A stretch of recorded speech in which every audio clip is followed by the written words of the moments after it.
ஆண்டவராகிய இயேசு கிறிஸ்துவின் நாமத்தினாலே இந்த புதிய காலை பொழுதிலே உங்களை சந்திப்பதிலே மகிழ்ச்சி அடைகிறேன்.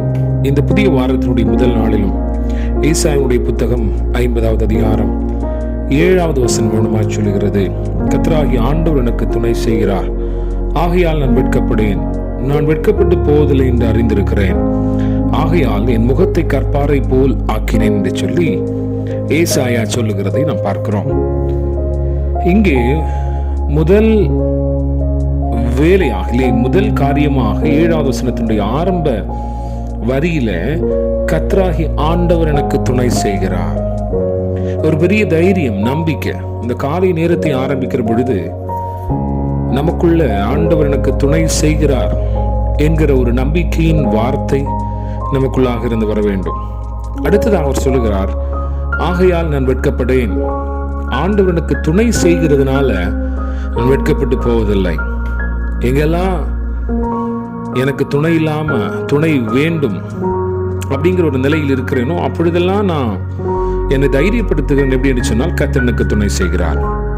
ஒருவேளை என்னை வெட்கப்படுத்தக்கூடிய, நான் வெட்கப்பட வேண்டிய நிலையிலும் நான் என்னை தைரியப்படுத்துகிறேன். ஆண்டவர் எனக்கு துணை செய்கிறபடினால நான் வெட்கப்பட்டு போவதில்லை, நான் வெட்கப்பட்டு போவதில்லை என்று அறிந்திருக்கிறேன். ஆண்டவனுக்கு துணை செய்கிறார், நான் வெட்கப்பட மாட்டேன் அப்படிங்கிறத உறுதிப்படுத்தி கொண்டு நான் ஒருபோது வெட்கப்பட்டு போவதில்லை என்பதை நான் அறிந்தும் இருக்கிறேன். இந்த விஷயத்தை உறுதியா நான் புரிந்திருக்கிறேன் என்கிறதை சொல்லுகிறார். அது மாத்திரமல்ல, அதனால என் முகத்தை கற்பாரை போல் ஆக்கினேன் என்று சொல்லி முடிக்கிறார். ஆமென். கற்பாரை போல ஆக்கணும் நம்முடைய முகத்தை அப்படின்னா, ஆமென், வெட்கத்தினால இவனுடைய முகம் சோர்ந்து போயிருக்குன்னு சொல்லுவாங்கல்ல, அப்படி ஒரு விஷயம் வராம இருக்கணும் அப்படின்னா கர்த்தர் நம்முடைய வாழ்க்கையில துணையா இருக்கணும். கர்த்தர் துணையா இருக்கிறார் என்று சொன்னால் நமக்குள்ள ஒரு தைரியம் இருக்கணும்.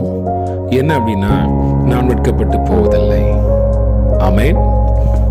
அந்த விஷயத்தை நான் அறிந்திருக்கிறேன், அதுதான் உண்மை. நான் வெட்கப்பட்டு போவதில்லை என்பதை நான் அறிந்திருக்கிறேன். அதனால என் முகத்தை நான் கற்பாரை போலாக்குன்னு சொல்றார். என் முகத்தை பார்க்கிற பொழுதே தெரியும் ஆண்டவர் எனக்கு துணை செய்கிறார், நான் வெட்கப்படுவதில்லை, அதை நான் அறிந்திருக்கிறேன் என்று சொல்லி. ஆகவே இந்த காலை பொழுதுல தேவ சமூகத்தில் ஆண்டவனுக்கு துணை செய்கிறதுனால நான் வெட்கப்பட மாட்டேன், வெட்கப்பட்டு போவதில்லை என்பதை நான் உறுதிப்படுத்துகிறேன். அதே வேளையில உள்ள மாத்திரம் இல்லை, என் முகத்தை பார்க்கும்போது தெரியும், என் முகத்தை கற்பாரை போலாக்கினேன், நான் ஒரு நாள் வெட்கப்பட்டு போவதில்லை, கர்த்தரின் துணை செய்கிறார் என்று சொல்லி அவன் தன்னை வெளிப்படுத்துகிறான். இந்த நாளிலே கர்த்தர் எங்களுக்கு உதவிச்சுன்னு சொல்லி தேவ சமூகத்தில் ஜெபம் நோக்கத்தை நம்ம